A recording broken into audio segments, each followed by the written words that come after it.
На 11 октомври во Прилеп ќе започне фестивалот кој што е насловен со Марко на улица, чија што идеја е реактуализација на одредени лица и настани поврзани со Прилеп, а во случајот станува збор за ликот на легендарниот Марко Цепенко.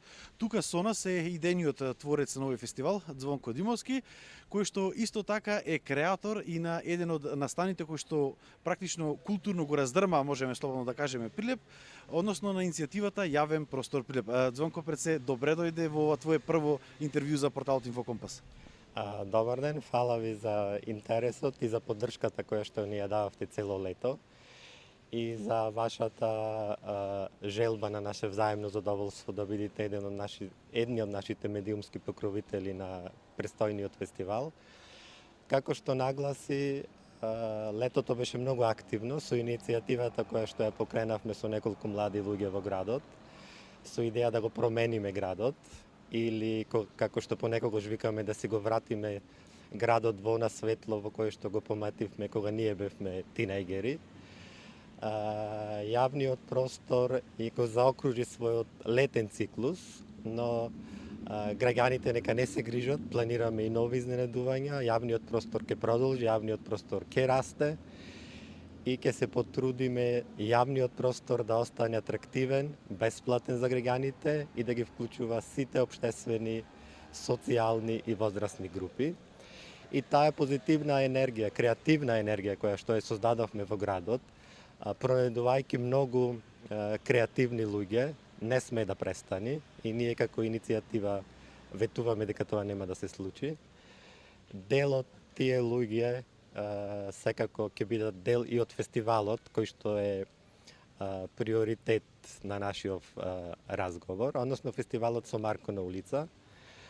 Размислувајќи за фестивал во градот, почнавме да размислуваме од идејата дека на градот му недостига реална урбана слика на живеење, бидејќи поголемиот дел од градови од државата имаат таква форма, но не сакавме да се заокружиме на обичен аутдор фестивал со бендови, со храна и пијалоци, туку баравме некоја друга форма и дојдовме на идеја дека на градот дојдовме на идеја дека градот кој што имал реално влијание на културолошките текови на државата после Втората светска војна, мора да понуди нешто што ќе биде повторно атрактивно, иновативно и кое што има реална шанса во иднина да има влијание на целокупното културно живење во државата.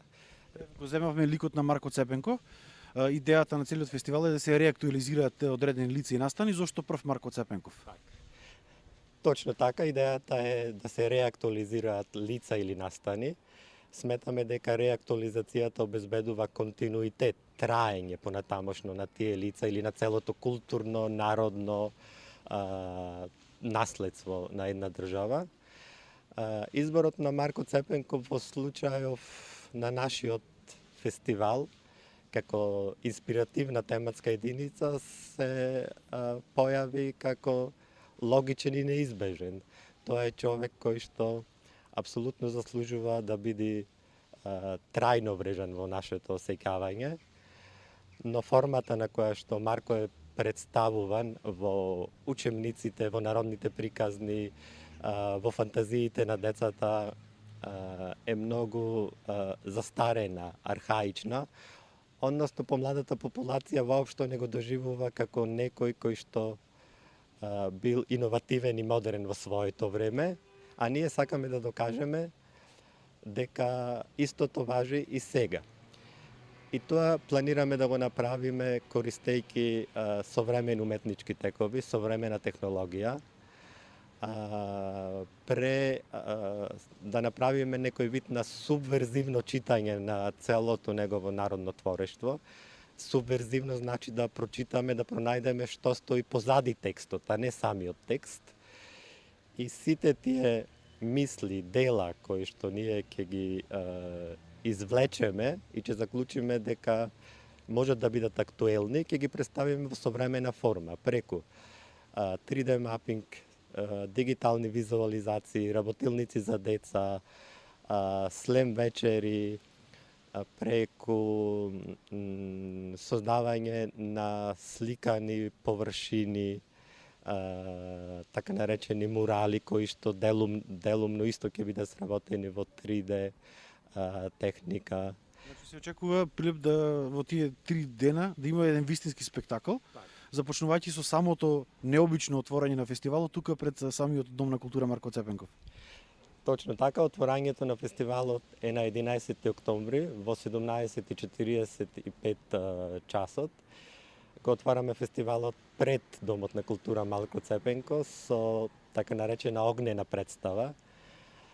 Ни доаѓа, ќе ни гостува една фантастична огнена група и ја спремаат нивниот перформанс специјално за нашиот фестивал и можеби тука треба да нагласиме дека поголемиот дел од работите кои што граѓаните ќе имаат можност да ги проследат во текот на фестивалот се продукција на самиот фестивал, односно претходно со сите артисти е разговарано и е извршено, народски кажано, еден вид на нарачка, што треба да се сработи за да можеме да ја оствариме нашата цел, односно да го реактуализираме Марко Цепенков, односно да го представиме како урбан херој на денешното живење. Освен големиот број уметнички перформанси, тука секако е и забавата и концертите кои се ќе настапи за овие 3 дена. Музичката програма е многу богата. Таа опфаќа и дневни музички содржини, а секој фестивалски ден ќе завршува со голем фестивалски концерт. Во текот на денот ги покануваме граѓаните на концерти со неколку диџеи. Ке настапи Васко Бојаджиски, многу познат македонски џезер, исто така во диџејска придружба. Ке имаме концерт на класична музика, но кој што не е очигледен и треба да се посвети. Концертот е наречен Ако попот беше класика. Значи, тука се крие некакво изненадување во овој концерт.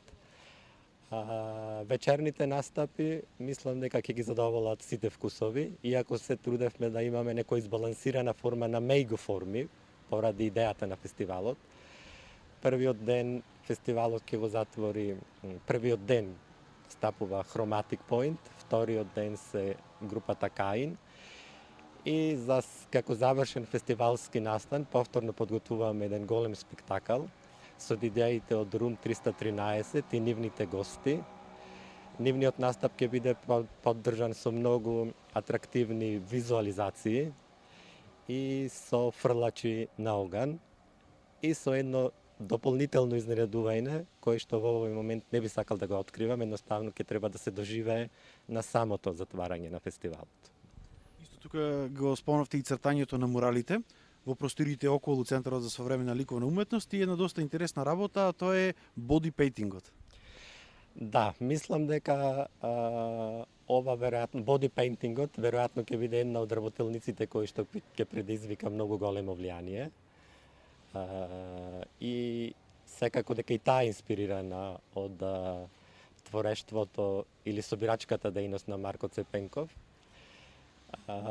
Боди пејнтингот влегува во еден циклус како дел од програмата што ние го нарековме работно женски наративи, што женските ликови многу често ќе се провлекуваат низ тематските содржини. Работилницата ќе биде затворена, зашто тој процес е многу долг и моделот не може да биде постојано изложен ниту пред јавност, ниту надвор. Ќе вршиме повремени вклучувања во живо од работилницата, но самата работилница ќе биде отворена во 20 часот, кога уметникот и моделот, односно резултатот, ќе станат дел од една затворена студиска забава, а музичката поддршка ја работат двајца талентирани момци. Проектот се нарекува Барум Барум. Значи, тоа студио за боди пејнтинг вечерта се претвора во една голема, а сепак интимна забава. Звонко, ти благодарам на разговор. Ти мислам дека доволно откривме за да го привлечеме вниманието на јавноста како во Прилеп, така и од другите градови во Македонија, а многу повеќе посетителите може да дојдат доколку присуствуваат на самото отворање на 11 октомври во 17 часот и 45 минути како што најавивме и потоа во текот на деновите кои што следуваат во викендот.